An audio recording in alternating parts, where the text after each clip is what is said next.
오늘부터 3번에 걸쳐서 짐승의 정체를 찾아라 라는 제목으로 강의를 시작하도록 하겠습니다. 이번 가락기 강의가 정점을 향해서 가고 있는 것 같은데요.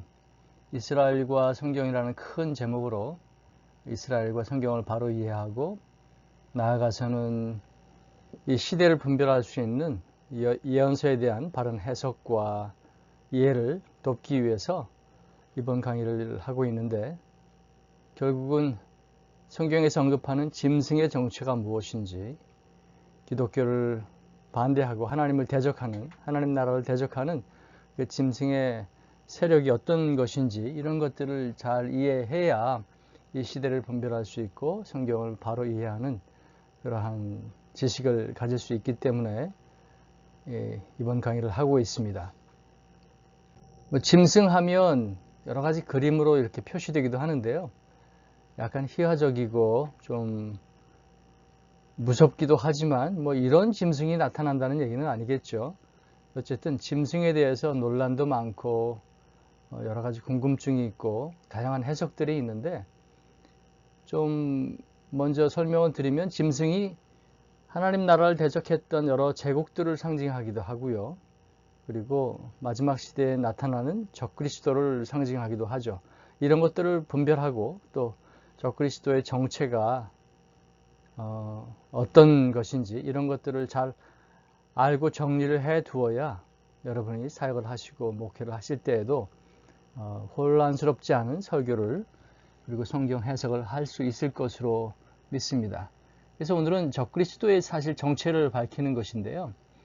여러 가지 흥미로운 내용들도 우리가 다루겠습니다만, 흥미를 넘어서서 성경이 어떠한 인물을, 어떠한 반기독교 세력의 지도자를 언급하고 있는지를 우리가 바로 알아야 혼란스럽지 않게 우리가 말씀을 이해할 수 있다는 면에서 거기에 집중을 해주면 좋겠습니다. 적그리스도가 언제 출현하고 언제 환란이 시작되고 예수님이 언제 다시 오실지, 이런 문제들은 또 아주 예민한 주제이기도 하고 쉽지 않은 내용이어서 다른 시간에 한번 오해 없이 우리가 한번 또 논의할 수 있는 시간이 있으면 좋겠고요. 지금은 그 전에 앞서서 성경에서 말하는 적그리스도는 어떠한 존재인가, 이런 것들을 한번 살펴보는 것은 그저 예민하다고 피하는 것이 옳은 것이 아니라 말씀을 진지하게 다루는 사역자들, 주님의 일꾼의 입장에서는 반드시 필요한 것이라고 생각합니다. 우리가 말씀에 근거해서 말씀에서 벗어나지 않고 또 말씀에 침묵하면 우리도 침묵하는 그런 겸손한 자세로 우리의 생각과 주장을 내려놓고 말씀에 집중하는 그러한 방식으로 한번 적그리스도의 정체를 밝혀보는 것도 나쁘지 않다고 생각을 합니다. 먼저 여러분 말씀을 보시면 데살로니가 후서 2장 3절에 누가 어떻게 하여도 너희가 미혹되지 말라. 먼저 배교하는 일이 있고 저 불법의 사람 곧 멸망의 아들이 나타나기 전에는 그날이 이르지 아니하리니.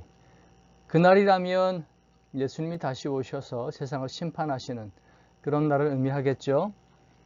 그날이 이르기 전에 반드시 배교하는 일과 불법의 사람이 나타나는 일이 있을 것이다 라고 데살로니가 후서는 말하고 있습니다. 배교하는 일에 대해서도 또 다시 한번 다룰 수 있는 기회가 있으면 좋겠고요. 그런데 그 멸망의 아들 적그리스도가 나타나는 일이 먼저 있을 것이다, 주님이 오시기 전에. 이 말씀에 먼저 우리가 동의하고 넘어가야 될 것 같습니다. 또 여기에 대해서도 여러 가지 해석이 있을 수 있겠지만 어쨌든 단순하게 말씀 그대로 우리가 해석을 하면 그날이 이르기 전에 멸망의 아들이 먼저 나타난다라고 성경은 말하고 있습니다. 이 기초 위에, 이 사실 위에 우리가 한번 적그리스도가 어떠한 존재일 것인지 한번 확인해 보는 그러한 시간을 갖도록 하겠습니다. 여러 가지 그림을 보면 이 세상을 구원할 지도자인 것처럼 그리스도를 가장한 사탄의 존재죠. 사탄의 대리인이라고 볼 수 있겠죠. 이런 존재가 나타날 것인데 많은 사람들이 적그리스도에게 이제 미혹되는 그러한 시대가 올 것이다 라고 성경은 분명히 얘기합니다. 그것을 우리가 그 초련을 우리가 보겠느냐 안 보겠느냐, 그것을 넘어서서 그 전에 그럼 적그리스도는 어떠한 존재인가, 어떠한 모습으로 나타날 것인가, 어디 출신인가, 이런 것들을 한번 확인해 보는 작업이 반드시 필요하다고 생각합니다. 제가 책을 한 가지 오늘 소개하겠는데요. 제가 이번 강의에서 참고 서적으로 언급한 Mid East Beast라고 하는 책이죠. 한국말로는 중동 짐승이라고 하는 이름으로 정진욱 목사님이 번역을 하셨는데, 저자는 조엘 리처슨이라고 되어 있습니다. 예, 이분인데요. 미국의 캔사스주에 거주하는 분인데 성경을 연구하고 모슬렘 지역을 선교하시는, 그리고 요즘 유튜브도 많이 하셔서 많은 동영상들이 성경을 가르쳐주는, 특별히 예언서에 관련된 다니엘서, 또 요한계시록 같은 예언서들을 설명해주는 많은 동영상들이 올라가 있고, 또 교회 초청도 많아서 강연하는 그런 동영상도 많기 때문에 오늘은 뭐 1시간 정도 짧은 시간에 이것저것 많은 내용들을 다룰 텐데, 그것이 부족하기 때문에 여러분들 이런 동영상에 한번 찾아보셔서 더 배울 수 있으면 좋을 것 같습니다. 이분을 더 간략히 더 소개하면 무슬림 지역 선교사이고 지하교회 사역자이다. 무슬림 지역에서 선교를 하기 때문에 많은 지하교회들을 말없이 조용히 돕고 있고요. 이 중동 짐승이라든지 다른 그분의 저서가 뉴욕타임스에서 베스트셀러 리스트에 올라가기도 하고요. 또 채널도 운영하고 있고 여러 채널에 다수 출연하고 강연 초청도 받습니다. 홈페이지도 있습니다. 홈페이지에 가면 무료로 제공하는 자료들도 많아서 여러분들에게 도움을 줄 것입니다. 그 책에 저술 목적을 이분은 분명히 하고 있습니다. 제가 이스라엘과 성경을 강의를 하면서 저도 목적과 어떤 분명한 그 이유가 있는데요. 성경은 이스라엘을 중심으로 쓰여졌다라고 하는 것, 그리고 이스라엘이 성경의 중심이 되고 이스라엘 건국이 우리가 관심을 가져야 할 역사적 사건이라면 그것이 마지막 시대의 성경 해석과 어떻게 연관이 되는가, 뭐 이런 것들을 제가 강의를 통해서 여러분들에게 전달하고자 애쓴다고 말씀을 드렸던 것 같은데, 이분도 마찬가지입니다. 성경 해석은 서구 신학이 아닌 이스라엘 중심으로 해석이 되어야 하며, 적그리스도 출신 지역이 유럽이 아닌 이슬람권이다. 또 느부갓네살 신상의 다리와 발가락은 로마가 아닌 이슬람 제국이다 라고 하는 이 분명한 주장을 이 책을 통해서 논증하고 있습니다. 여러 가지 역사적인 사례들, 지도들, 또 성경 말씀을 근거로 해서 차근차근히 자세하게 이 한 권의 책에 언급을 하고 있습니다. 그 중에서 제가 중요한 것들을 한 책에, 제가 이 강의를 그 짐승의 정체를 찾아라, 밝혀라, 이 주제를 가지고 3번에 걸쳐서 한 3시간 정도를 하려고 하는데요. 워낙 내용들이 중요한 것들이 많아서 어쩔 수 없이 다른 걸 좀 줄이더라도 이 내용을 좀 자세히 다루려고 합니다. 신학자가 될 분이나 또 사역을 하실 분들이라면, 교회에서 섬기는 지도자가 되실 분들이라면 이 문제를 분명히 한번 공부를 하고 넘어가는 것이 좋을 것 같습니다. 이분의 이러한 주장은 패러다임 전환을 요구하는 그러한 좀 아주 색다른 내용이 될 수가 있습니다. 저도 한국에서 교회 생활 하면서 또 미국에 와서 하면서 당연히 성경 해석을 서구 신학 중심으로 했죠. 그리고 적그리스도가 이슬람권에서 출현한다는 것에 대해서도 이 사실을 안 것도 한 15년 정도밖에는 되지 않습니다. 15년 정도, 한 15년, 20년. 그리고 느부갓네살 신상이라든지 다니엘서 해석에 있어서 마지막에 나타나는 제국의 그 실체가 로마가 아닌 이슬람 제국이다. 이런 것들은 많은 분들에게 좀 의외의 어떤 주장이고 어떤 좀 큰 패러다임의 전환을 가져와야 되는 그러한 주장인데, 한번 마음에 여러 가지 본인이 가지고 있던 전통적인 생각들을 한번 내려놓고 이 말씀이 근거가 있는지 한번 확인해보고 토론하는 시간을 가졌으면 좋겠습니다. 또 이분의 종말론을 좀 더 들어가서 설명을 해보면 계시록에 기록된 환란을 이해할 때 적그리스도가 성도들에게 가는 핍박과 휴거 후 전 인류에게 내려지는 하나님의 재앙을 구분해야 한다. 이 말이 무슨 뜻인지 여러분 분명히 이해하셨으면 좋겠습니다. 7년 환란을 내게 할 때 7년 전체가 환란이 아니라는 거죠.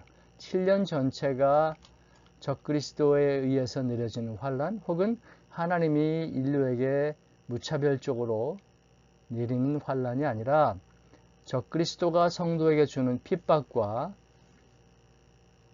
휴거 후에 핍박을 받은 후 휴거를 하면 그 후에 전 인류에게 내려지는 재앙을 성경은 분명히 구별해서 얘기하고 있다.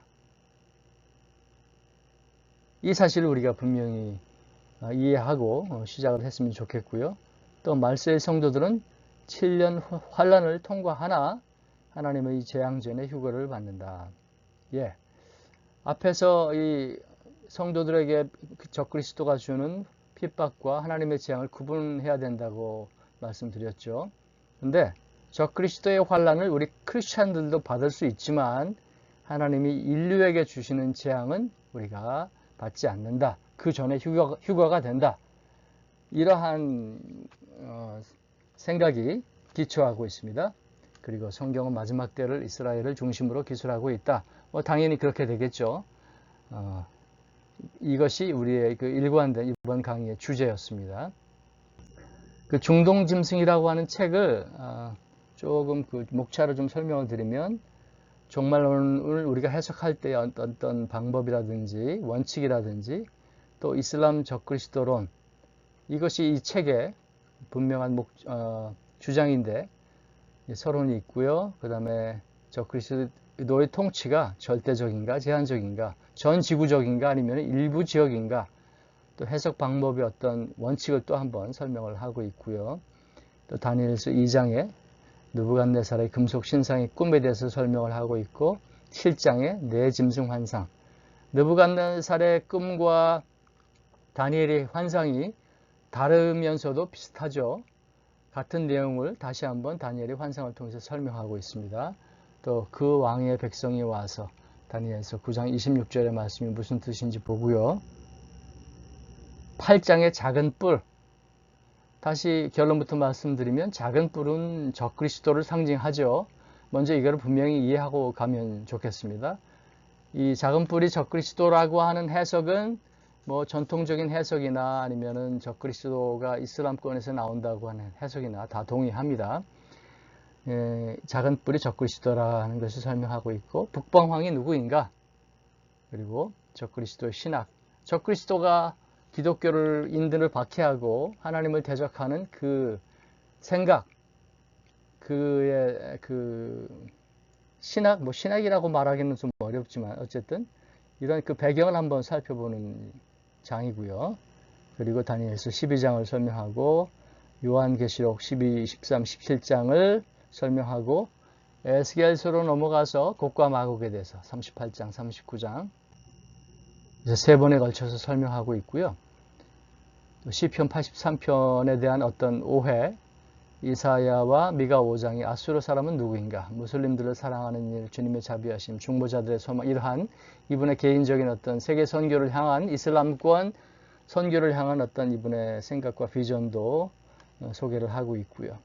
그런데 저희가 다룰 부분은 이 15장까지 하겠습니다. 세 번에 걸쳐서 할 텐데 뒤편은 여러분 한번 책을 구입하셔서 읽어보시면 좋을 것 같고요. 그럴 시간이 없어서 읽어보시면 좋을 것 같은데 다시 한번 결론적으로 말씀드리면 작은 뿔, 북방왕, 곡 이러한 언급들이 다른 것을 설명하고 있는 것 같지만 성경은 예언서에서 일관되게 요한계시록까지 이어지면서 일관되게 마지막 때에 치러지는 환란, 그 시대에 적그리스도와 하나님의 마지막 전쟁, 심판을 예수님의 마지막 심판을 일관되게 설명하고 있다라고 하는 그 개념을 머리에 분명히 기억하시고 강의를 들어주시면 좋겠습니다.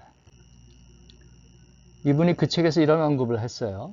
우리는 아마도 다니엘 선지자가 말한 것 같이 굉장한 기회와 막중한 의무를 이어받은 세대인지도 모른다. 예.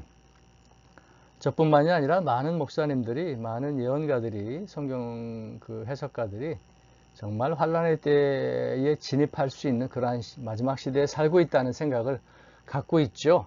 아마 여러분도 마찬가지일 거라고 생각을 합니다. 세상 돌아가는 거 보면 정말 이러한 막중한 의무와 굉장한 기회를 갖고 있는 예수 그리스도의 다시 오심을 볼 수도 있겠죠.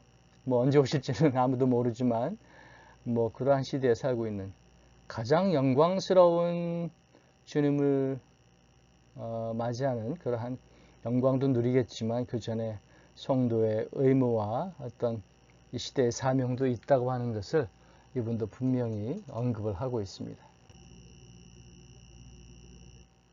또 성경 예언서 해석의 원리, 이런 단순한 문제도 한번 살펴볼 텐데요. 이건 사실 상식적입니다. 어떠한 어려운 책이든 간에 어떠한 것이든 간에 이러한 원칙이 분명히 있어야 자기 모순적인 해석을 하지 않고 또 혼란스러워지지 않고 뭔가가 잘못되고 다른 방향으로 나가게 되면 다시 원점으로 돌아갈 수 있는 그러한 분명한 원칙과 룰이 있지 않으면, 성경 해석의 룰이 있지 않으면 우리는 큰 실수를 하게 됩니다. 그런 것들을 방지하기 위해서 이러한 원리, 해석의 원리를 한번 제시를 하고 있는데요. 한번 보시면 먼저 나온 것부터, 즉 창세기부터 먼저 언급된 것이 더 중요시 여겨져야 된다는 얘기겠죠. 그 다음에 분명하고 직접적이고 이해하기 쉬운 것부터, 쉬운 것도 혼란스러운데 어려운 비유들을 해석한다는 것은 있을 수 없는 일이고요. 분명한 것부터 분명하게 먼저 직접적으로 정리를 해 놓아야 된다. 그리고 상징적이고 비유적인 것은 나중에 한다. 세 번째는 일관되고 반복되어 나타나는 주제 위에서 해석의 근거를 세운다. 그렇죠? 일관되고 반복되는 것을 여기서는 이렇게 저기서는 저렇게 해석하면 안 되겠죠. 일관되고 반복되는 똑같은 해석을 해야 되겠죠. 그리고 언제나 컨텍스트. 이 한글 번역서적에서는 배경이라는 말로 번역을 하셨는데 글쎄요. 그거보다는 역사적인 문맥, 어떤 다른 책과의 어떤 배경 이런 것들을 다 합해서 종합적으로 문맥에 따라서 해석을 해야 된다는, 그리고 그 뒤 배경 근거를 봐야 된다는 것이 되겠죠. 그 다음에 성경을 기계적 사용 설명서로 대하지 않고 동양적인 성격이 있음을 고려한다. 그렇다고 해서 이런 원칙을 세운다고 해서 무조건 문자적인 해석을 한다는 것이 아니라 어떤 기계 사용 설명서가 아니라 동양인의 어떤 사고와 풍습과 문화와 이러한 대화법이라든지 어법이라든지 이런 것들을 분명히 또 고려해야 한다. 이 6번째 원칙이 중요한데요. 성경 예언의 최종적이고 결론적인 강조점, 즉 큰 이야기를 인식하여 해석한다. 제가 이 중동짐승이라고 하는 책과 관련된 여러 서적들을 읽으면서 아주 큰 것을 배웠습니다. 예언서가 늘 어렵고 너무 상징적이고 비유적이고 은유적이어서 이걸 어느 시대에 적용해야 하는지, 누구에게 적용해야 되는지, 이것을 문자적으로 받아들여야 하는지 아니면 비유적으로 받아들여야 하는지, 아니면 하나의 그저 환상에 지나지 않고 교훈에 지나지 않는 건지 늘 혼란스러웠는데, 일관되게 성경은 마지막 때의 큰 사건, 환란의 시대를 향해서 강조하고 계속해서 반복적으로 설명을 하고 있다. 시대는 달랐어도 성경 저자들은 한 가지의 큰 그림을 그려가고 있다. 이것을 이해하고 나면 성경 예언서들이 좀 신기할 정도로 분명한 그림으로 여러분에게 정리가 될 것입니다. 또 저만 어떤 비전을 보았다고 하나님께서 계시를 주셨다고 하는 그런 의미가 아니라 성경에서 말하고 있는 것은 마지막 적그리스도와의 예수님과의 마지막 심판, 그 전쟁을 향해서 인류에게 경고를 주시고 교훈을 주시고 준비하도록 하시는, 어느 마지막 시대의 종점을 향해서 일관되게 달려가는 그러한 성경적 서술 방식을 쓰고 있다고 하는 것을 여러분 분명히 이해하시면 좋겠습니다. 그리고 7번째는 하나님이 육신적인 존재로 묘사되고 있다면 그분은 하나님의 아들 예수이시다. 예, 이런 원칙들을 한번 기억하시고요. 성경을 읽다가, 특별히 예언서들을 읽다가 좀 헷갈리기 시작하면 이 원칙을 기억해서, 원리를 기억해서 내가 어디에서 벗어났는지를 한번 보시고 다시 원점으로 돌아가고 살펴보는 그러한 지혜가 필요할 줄 압니다. 그리고 그 정동짐승의 2장에서는 이제 이슬람 적그리스도의 서론이라고 하는 부분들을 다루고 있는데요. 즉 이슬람 적그리스도 세력과의 하나님 나라와의 마지막 전쟁은 그것이 창세기 3장부터, 창세기 때부터 벌써 예언되어 있었다. 3장 15절의 말씀, 원시복음이라고도 하죠. 여자와 원수가 서로 그죠? 뱀의 후손이 서로 원수가 되는, 그래서 이렇게 영적인 전쟁을 하게 되는 것이 창세기 3장에 벌써 언급이 되어 있었고요. 그리고 민수기 24장, 요즘 민수기 24장의 그 발락 왕과 선지자 발람 이야기도 원시복음 못지않게 마지막 때를 예언한 그러한 중요한 첫 예언서로 우리가 이해가 되고 있습니다. 여기에 대한 저술도 미국에서 많이 나오고 있는데요.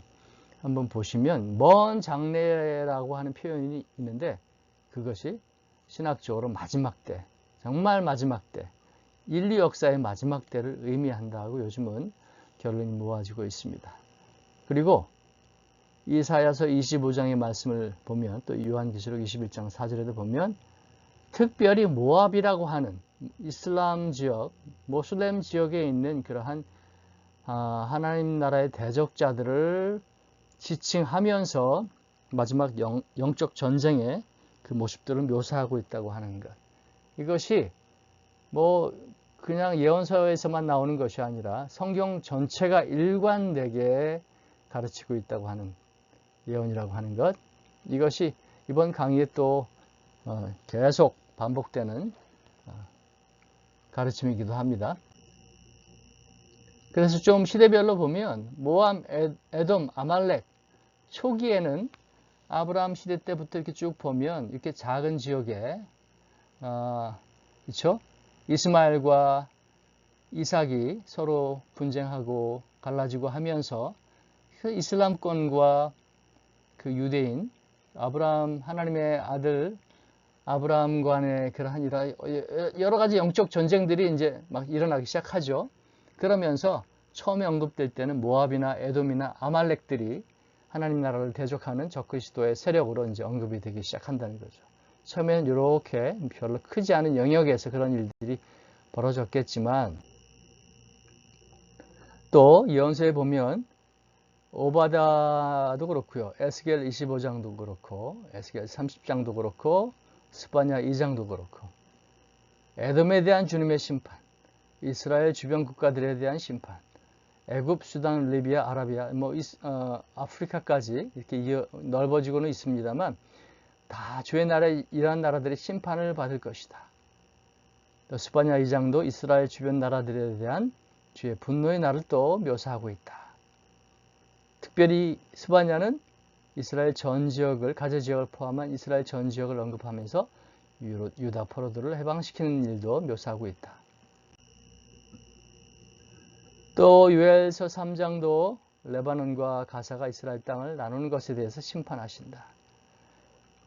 재밌는 그 역사적 사건을 조엘 루차슨이 언급하고 있는데, 2007년에 복음주의 기독교 지도자들이 부시 대통령에게 서한을 보내서 이스라엘 땅을 나눠서 서로 평화롭게 자기 땅을 나눠서 가지면 평화가 유지되지 않겠느냐, 뭐 이런 제안을 했다고 해요. 아주 인간적인 생각이죠. 이분 복음주의 기독교 지도자들이 뭐 나쁜 의도를 갖고 한 것은 아니겠습니다만, 하나님께서 이스라엘을 어떻게 보시고 마지막 때 어떻게 주변 이슬람 모슬렘 국가들을 심판하시는지에 대해서 이해를 하지 못한 그런 인간적인 생각이었겠죠. 선한 의도만 가진.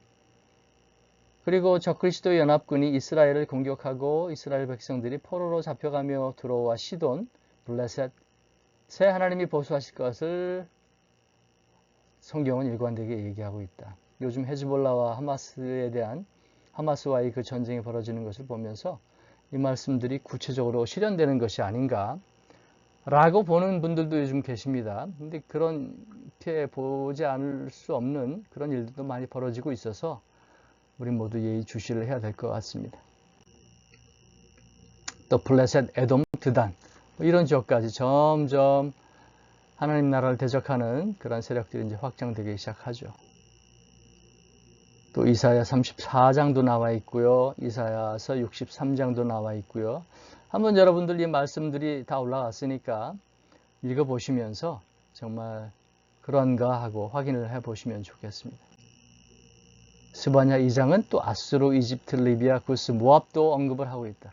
전부 이스라엘을 중심으로 그 지역에 있는 나라들이 이스라엘을 대적하여 싸우는 그러한 것들을 예언하고 있는데 여러분 또 다루겠습니다만 이 북아프리카부터 이란 이 모든 중앙아시아 지역에 있는 나라들, 중동 국가들은 물론이고요. 또 동유럽의 여러 나라들 전부 이슬람 제국으로 이슬람권 나라들로 바뀌었죠.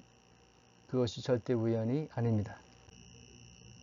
그래서 많은 성경 예언 교사들은 적그리스도의 종교가 인본주의 혹은 모두를 포함하는 종교다원주의일 것이라고 주장을 했죠.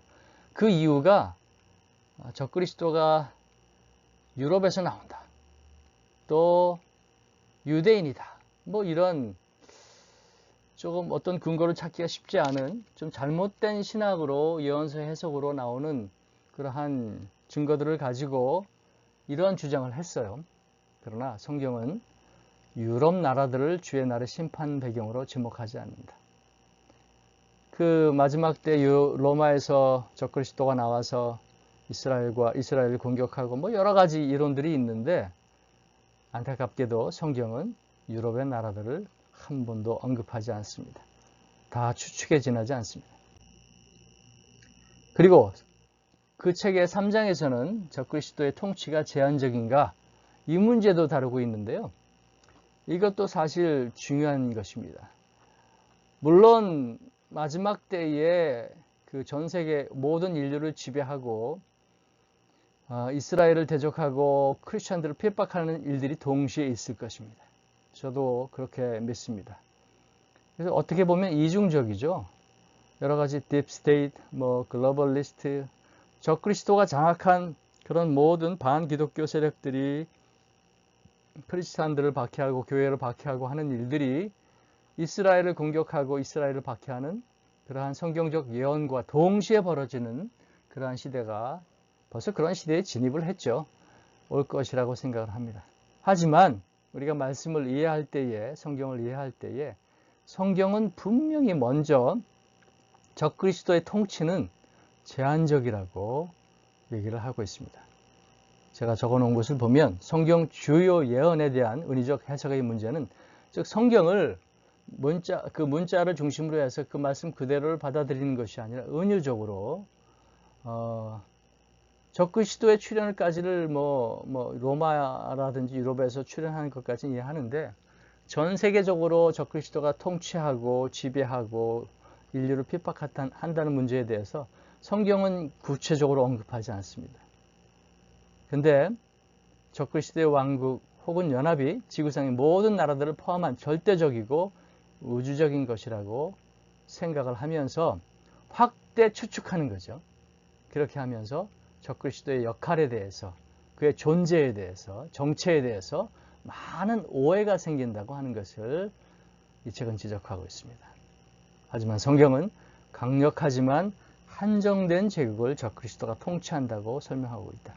여러분 이 앞에 설명, 이 토마스 아이스라든지 데이빗 레이건 이런 목사님들이 설명하는 것들이 그럴듯해 보일 수도 있죠. 하지만 느낌이나 상징적으로 의미적으로 그럴듯해 보인다는 것만 가지고는 성경을 바로 해석할 수 없습니다. 성경이 말하는 것을 그대로 그 안에서 우리는 해석을 해야 합니다. 그리스도의 제한적 통치 근거. 자, 성경 예언 해석에서 과장법 이해는 필수다라고 이제 중등 짐승은 설명하고 있는데, 여러 가지 온 세상 여러 가지를 성경은 설명하고 있지만 과장적인 그런 표현법들이 많아서 오해를 할 수가 있다. 그 부분들을 좀 분명히 밝히고 있습니다. 그래서 예언서를 해석할 때도 그 어떤 과장법이 있다는 것을 알고 그 문장을 해석할 때, 그 단어를 해석할 때 진정한 의미가 무엇인지를 분명히 컨텍스트를 보고 저자의 의도를 보고 파악해야 한다. 그런 거죠. 그래서 신명기 1장 28절에 안악자성과 성곽 묘사를 보면 성곽이 하늘에 닿았다. 하늘에 닿았나요? 그만큼 높았다는 얘기죠. 은금과 뽕나무 숫자를 묘사하면서 역대하서 1장에 은금을 돌같이, 정말 은금이 돌같이 많았나요? 또 백향목을 평지의 뽕나무같이 매우 흔했고 풍성했다는 것을 설명하는 것이죠. 설명하지만 과장적인 표현이라는 거죠. 또 왕국들에 대한 과장법, 다니엘서 7장 23절에서 말하는 천하는 한정된 부분의 땅이다. 2장 39절은 온 세계는 지구 전체가 아니라 그 느부갓네살 왕이 다스리는 그 당시의 그 지역의 제국을 의미하는 거겠죠.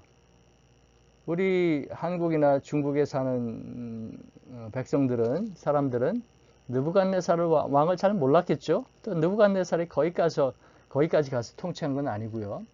또 누가복음 2장 1절에서 천하를 표현할 때 로마 제국을 사실은 말하는 의미였죠. 이러한 표현법들을 여러분 잘 이해하시고 성경을 읽을 때에 천하라고 말할 때 누가가 쓴 그 표현의 진정한 의미는 로마 제국이 다스리던 지역을 말하는구나 하고 이해를 해야 성경을 바로 이해할 수 있겠죠. 그렇다고 성경이 틀린 것이 아니죠. 성경의 의미는, 그 말하고자 하는 목적은 분명히 전달이 됩니다. 또 계시록 13장 7절에서 8절을 보면 이 땅에 사는 자들이 하나님 나라에 들어가지 못한다, 그 생명지에 기록되지 않는다, 이런 되지 않은 자들이 징계를 받는다, 이런 표현들이 있는데, 이 땅에 사는 자들이라고 말할 때에 그것이 전 인류를 말하는 것이 아니라 어떤 제한적인 표현을 달아서, 조건을 달아서 한계를 짓고 있다, 이런 것들. 그리고 다니엘서 5장 18절 19절을 보면 전 세계 모든 사람들이 느부갓네살을 두려워한 것이 아니라, 그렇죠? 느부갓네살 왕의 지배를 받는 국가들, 거기에 사는 백성들이 느부갓네살을 두려워했다는 의미가 되겠죠. 또 요한계시록 13장 7절 8절을 한번 보면서 한번 다시 이해를 돕겠습니다. 죽임을 당한 어린 양의 생명책에 창세 이후로 이름이 기록되지 못한 자들이 짐승을 경배한다. 짐승이 나타났어도, 곧 적그리스도가 나타났어도 적그리스도를 모든 인류가, 모든 크리스찬들이 다 경배하고 살아있는 자들이 다 경배한다는 것이 아니라 하나님께서 구원받지 못한 사람들, 예정론 이런 얘기를 하자는 건 아니지만 이름이 기록되지 아니한 그러한 믿지 않는 자들이 적그리스도를 경배할 것이다. 적그리스도의 통치는 제한된다라고 하는 설명을 하고 있습니다. 또 다른 근거들이 있는데요. 예수님만이 절대 통치자이시기 때문에 그렇습니다. 적그리스도는 예수님에 비할 수 없는 그러한 거짓 세력에 지나지 않습니다. 언젠가는 큰 심판을 받아야 할 사탄의 세력에 지나지 않습니다. 성경은 분명히 계시록 11장 15절에서 예수님만이 절대 통치자이심을 보여주고 계십니다. 만물의 통치자이시고 적그리스도는 마귀의 화신에 지나지 않는다. 예수님이 통치하신다는 의미를 전달할 때는 코스모스라고 하는 전 우주를 뜻하는 그러한 단어를 썼는데, 적그리스도의 통치는 헬라어, 게 혹은 오이코우메네 이런 단어를 써서 한정된 지역을 언급했다라고 성경은 보여주고 있습니다.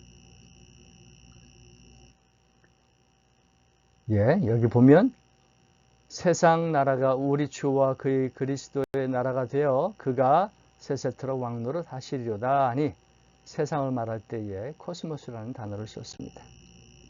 자, 성경을 해석할 때의 방법, 특별히 예언서를 해석할 때에 어떤 뭐 인류의 그 역사나 어떤 나라의 지명이나 무엇을 지칭하는지를, 성경에서 말하는 그 민족이 어디에 산 누구를 지칭하는지를 뭐 이런 걸 언급할 때 우리가 해석할 때의 그 방법이 있는데요.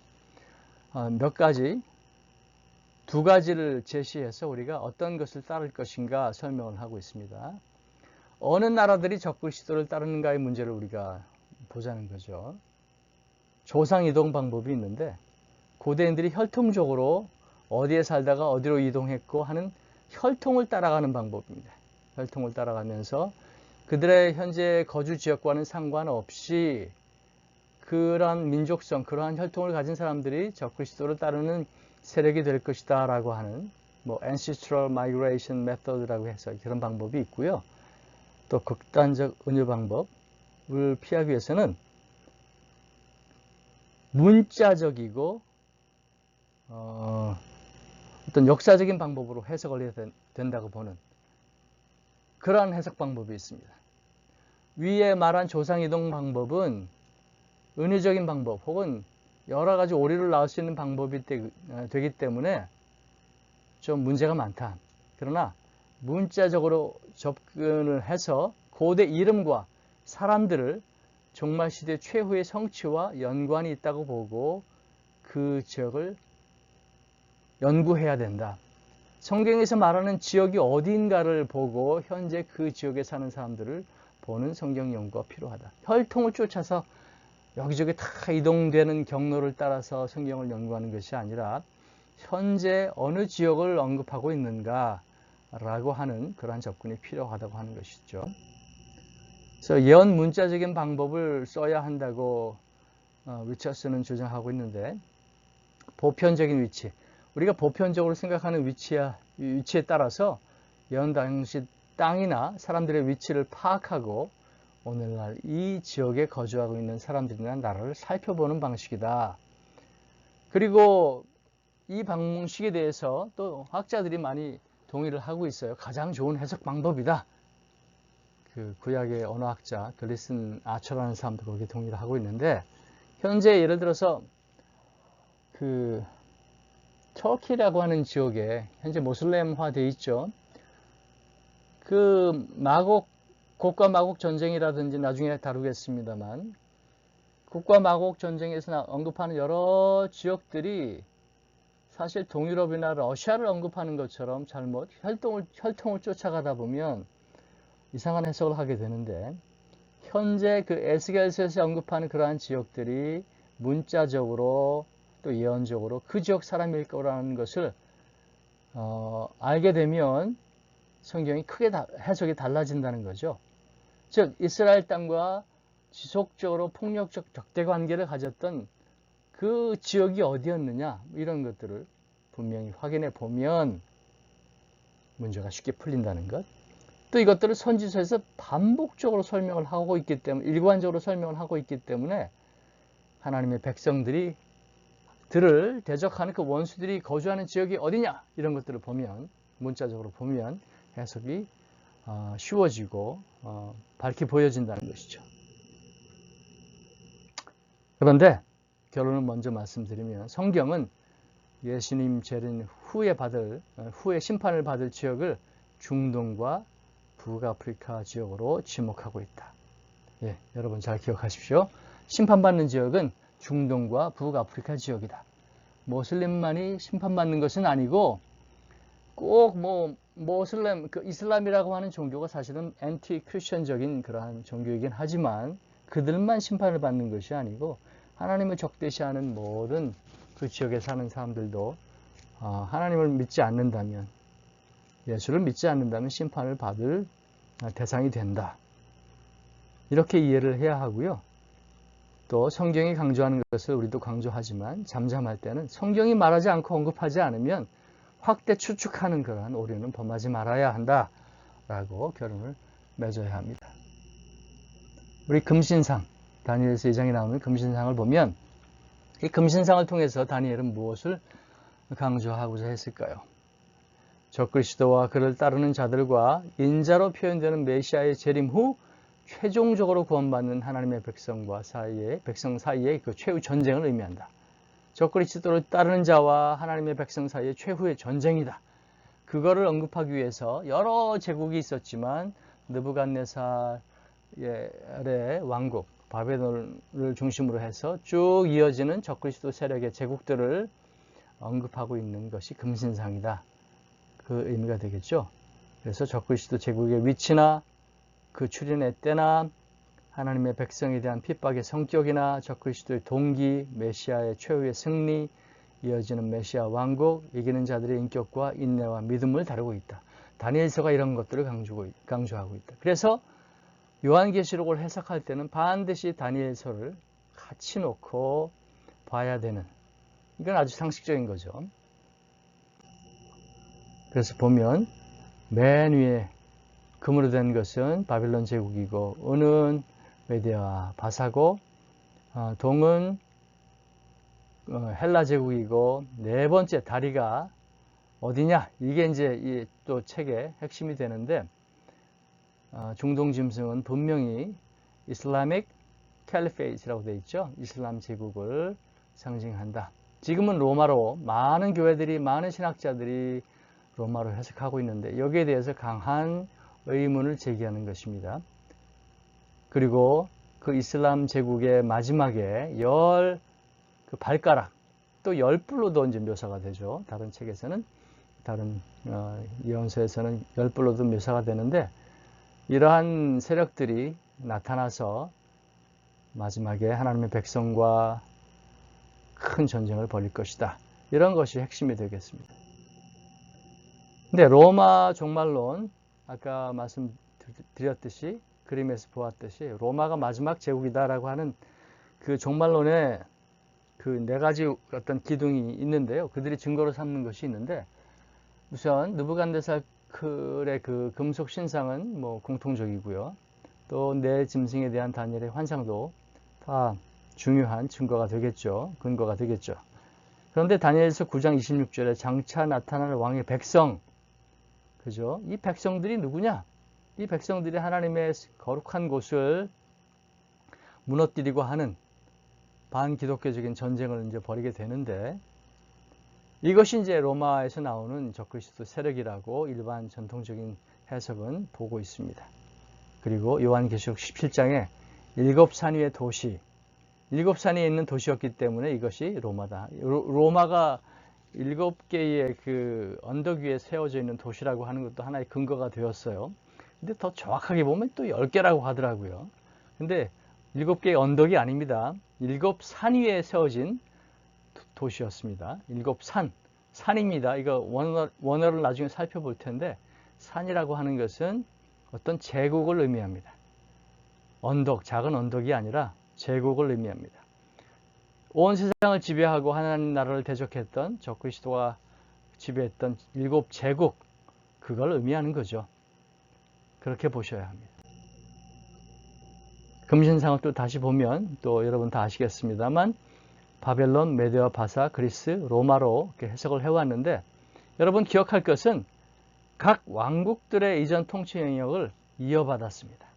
그냥 뭐 적당히 이어지는 게 아니라 바벨론 제국의 그 지배 영토를 메데와 바사가 이어받고, 그리스가 이어받고, 또 네 번째 제국이 이어받아야 되는데, 성경은 다니엘서는 네 번째 왕국의 이름을 언급하진 않았어요.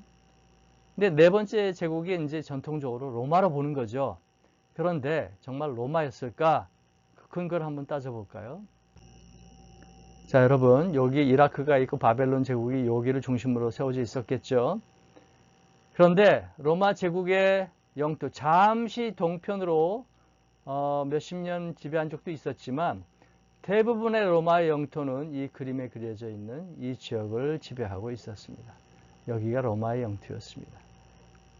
아까 바벨론, 메데, 파사, 그리스가 그 과거 바벨론이 지배했던 그 영토를 그대로 이어받아서 지배했다고 말씀을 드렸는데, 이 그림만 봐도 역사적인 사례를 기록을 볼 때에 크게 다르죠. 반대로 바벨론 제국의 영토는 여기가 중심이었다면 이스라엘을 포함해서 이스라엘을 대적하여 지배했던 이러한 영토가 이렇게 포함되어 있었다면 메데 바사 제국은 역시 거기를 포함해서 더 크게 확대되었습니다. 그죠? 포함해서 확대되었습니다. 또 알렉산더 헬라 제국의 영토를 보면 역시 포함해서 확대되었습니다. 그리스가 여기 있죠. 그리스에서 알렉산더를 중심으로 해서 많은 그 군사들이 동쪽으로 이동해서 정말 큰 영토를 차지했는데 이 큰 영토가 여기를 뭐 제어하고 지배하는 것이 아니라 여기를 포함해서 그 바벨론 제국의 그 영토를 포함해서 이스라엘을 핍박하고 했다고 하는 것이죠. 그래서 연속성이 있습니다. 그 느부갓네살의 금신상이 보여주는 것을 그대로 이어받고 있습니다. 근데 이슬람 제국을 보면 이건 뭐 더 말할 나위가 없죠. 이슬람 제국은 이라크 바벨론 제국을 포함해서 모든 이스라엘을 둘러싼 나라들이 이슬람 제국이 되어서 이스라엘을 적대하는 그러한 반기독교적 세력이 되었습니다. 정확하게 앞에서 그림에 보신 것처럼 로마하고는 달리 바벨론, 메데 파사 그리고 그리스를 잇는 전통을 이어받아서 이스라엘 적대 세력으로 형성되어 있습니다. 정말로 이스라엘은 이렇게 앞에서 그림처럼 이렇게 적그리스도 세력이 이슬람 국가들에 의해서 둘러싸여 있고 뭐 사실 어떻게 보면 뭐 존재하기 쉽지 않은 그러한 아주 항상 위험 속에 있는 나라인데 하나님께서 보호하시면서 그래서 마지막 시대에 사명을 이어가고 있습니다. 그 네 번째 제국의 등장을 보면 다니엘서 2장 40절에 특정한 기준이 로마에 맞지 않는다. 또 이전의 새 왕국을 모두 멸망시킨다고 한다. 그 새 왕국을 멸망시키면서 그 전통을 이어받았다는 거죠. 네 번째 왕국이. 그죠? 그 이유는 무엇이었을까? 한번 말씀을 먼저 보겠습니다.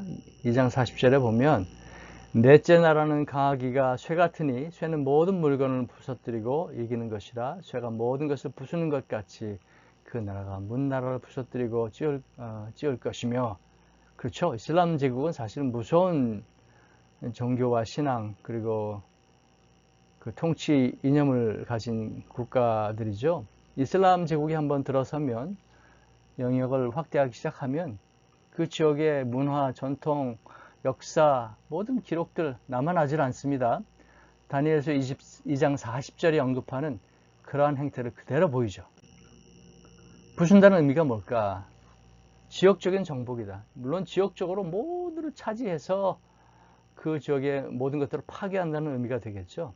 그런데 로마는 바벨론, 메데와 바사, 그리스가 통치하던 지역의 3분의 1 정도만 정복했다. 메데와 바사의 5분의 1만 정복했다. 수도였던 엑바타나와 페르세폴리스는 영향을 받지 않았다. 그리고 이슬람 칼리페이트 제국은 전적으로 절대적으로 완전히 이 모든 땅들을 정복했다. 이슬람 제국은 모하메드 사망 직후인 주후 632년 라시돈 제국으로부터 1923년 없어진 오토만 제국까지 거기를 차지하면서 그 지역에 있는 모든 문화를 파괴하고 전통을 파괴하고 그랬던 사례들을 여러분은 아실 수 있습니다. 아까 말씀드린 대로 영토적인, 지역적인 그 장악뿐만이 아니라 문화적, 종교적인 정복도 의미한다. 그러나 로마는 식민지 국가의 법을 부과하고 도로와 기반 시설을 건설하고 새로운 질서와 이런 것들을 창조하고 문화, 종교를, 언어를 용납했다. 예수님 당시에도 그 성전이 무사했어요. 로마군에 저항하지만 않고 그 세금만 제대로 내면 유대인들은 종교 생활을 자유롭게 할 수 있었어요. 그죠? 또 모든 도로는 로마로 통한다. 팍스 로마나 이런 말들이 그때 생긴 거죠. 로마는 식민지 제국에서 세금을 징수하고 황제의 그 권위 인정만 하면 그들의 어떤 전통과 문화를, 종교를 다 인정해 주었습니다. 그리고 로마는 또 자신의 문화와 힘으로 앞 정권이나 그 어떤 그 나라들을, 자기들이 정복한 나라에 그걸 파괴하고 압도한 것이 아니라 반대로 그들이 우수한 문화를 가졌으면 그것을 도입하고 오히려 압도되는 경우도 있었다라는 것을 볼 수가 있죠. 헬라 문화에 압도되기도 했었다. 반대로 이슬람 문화는 정복주의 모든 것을 부수는 우월주의 문화다. 그죠?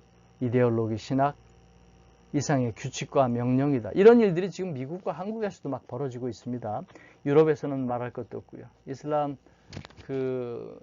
난민들이 혹은 모슬렘들이 몰려드는 지역은 치외법권 지역이 되고 그 지역 치안 담당자들이 감히 들어갈 수 없는 그러한 아주 무서운 지역으로 바뀌는 경우들이 너무나 많습니다.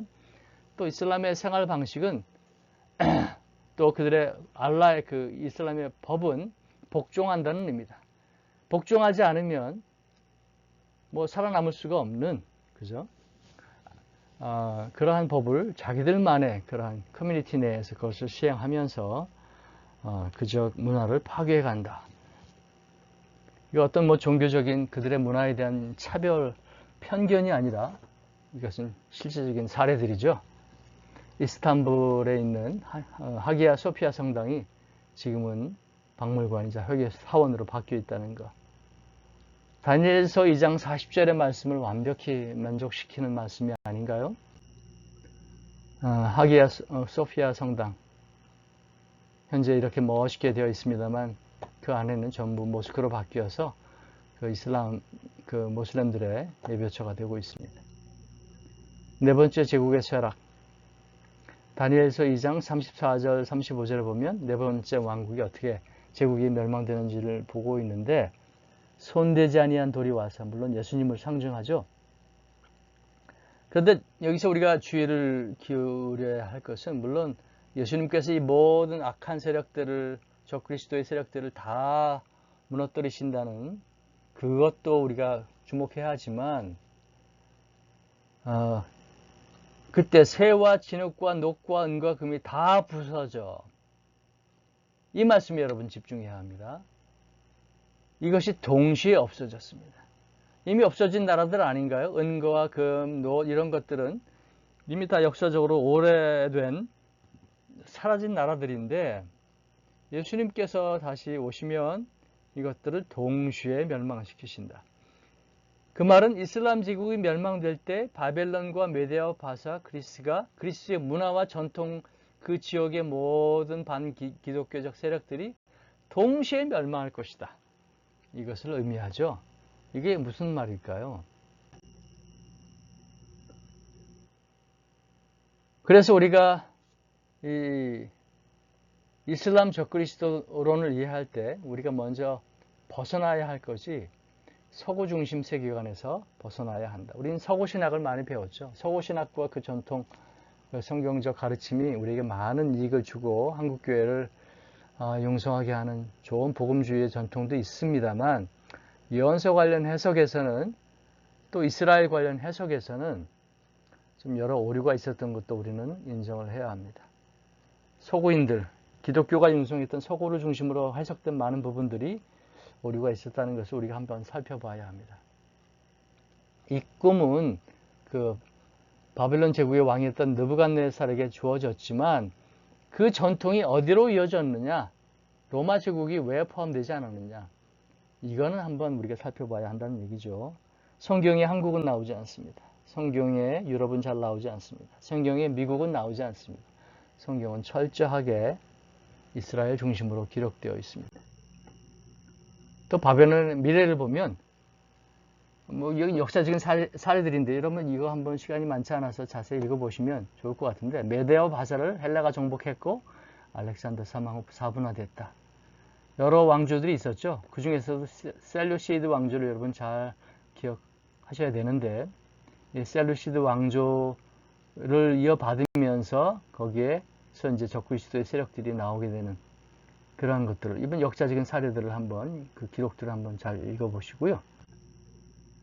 그런데 그 지역을 로마는 헬라 그 그리스 정복 지역을 로마는 이 지역을 모두 점령하지 않았다고 하는 것.